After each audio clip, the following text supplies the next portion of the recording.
No dia que acontece a conversão, algumas coisas invisíveis e anteriores à sua decisão por Cristo acontecem. Acontece um chamar de Deus irresistível no seu coração. Deus faz isso através do Espírito Santo dele. Ele te atrai.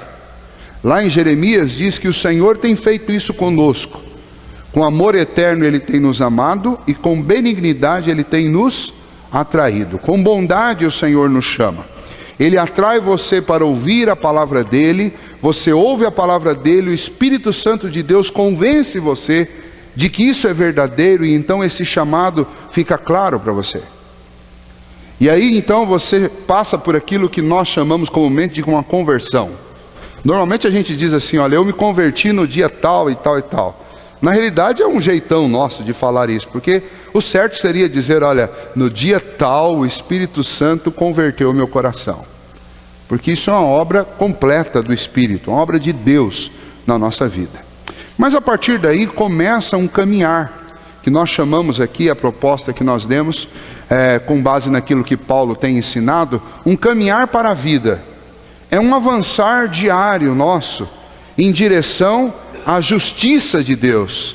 E nesse sentido, nós estamos falando, usando a mesma linguagem de Paulo, que fala sobre a esperança da justiça de Deus. Ele está dizendo que a nossa caminhada é para cada dia nós andarmos de forma mais parecida com Cristo, até que nós cheguemos a atingir aquele padrão de justiça que Deus exige.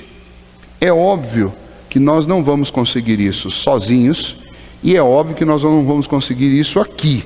Somente no dia em que o Senhor me chamar, então nesse dia o Senhor vai completar a obra através da glorificação. Nós estamos tratando desse momento, da conversão até esse último dia. Durante esse período, eu tenho recomendações bíblicas de como eu devo viver.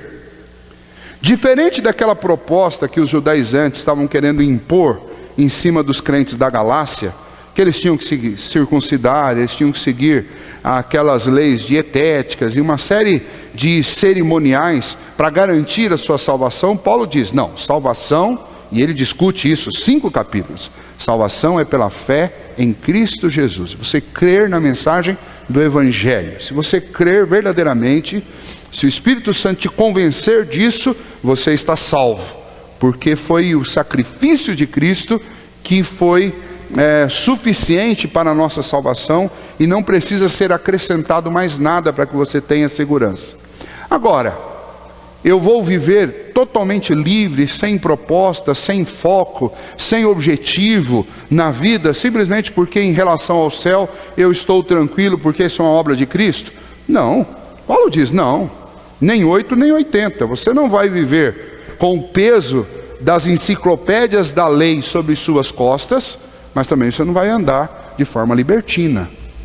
E ele começa, nós vimos isso no início do capítulo, no início desta segunda parte do capítulo, dizendo que uma boa maneira de você cumprir aquilo que é necessário que você cumpra como cristão, é você seguir a ordem do Senhor Jesus a respeito de qual é o mandamento para nós.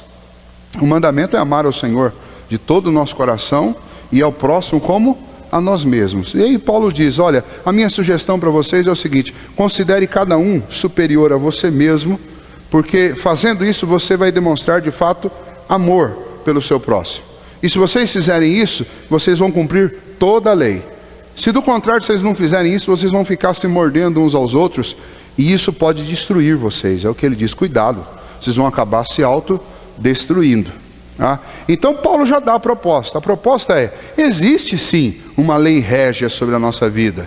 Não são aqueles cerimoniais, nem os rituais, nem aqueles compêndios todos de leis veterotestamentárias que apontavam para aquilo que Cristo ia fazer, mas sim um compromisso em andar não de conformidade com as minhas próprias vontades, com as minhas opiniões carnais, mas andar no Espírito, ou seja, entregar o governo e a direção da minha vida ao Espírito de Deus, aquilo que o Espírito propõe no meu coração, aquilo que o Espírito me ensina e me ilumina para enxergar nas Escrituras. Usar sim a lei, mas não usar a lei como uma dogmática da qual depende a minha salvação. Não, usar a lei como sendo um caminho para que eu agrade ao Senhor e para que eu cresça, para que eu amadureça, entenda o que está no coração de Deus, os princípios eternos que o Senhor tem para a vida daqueles que o temem. Então essa é a ideia.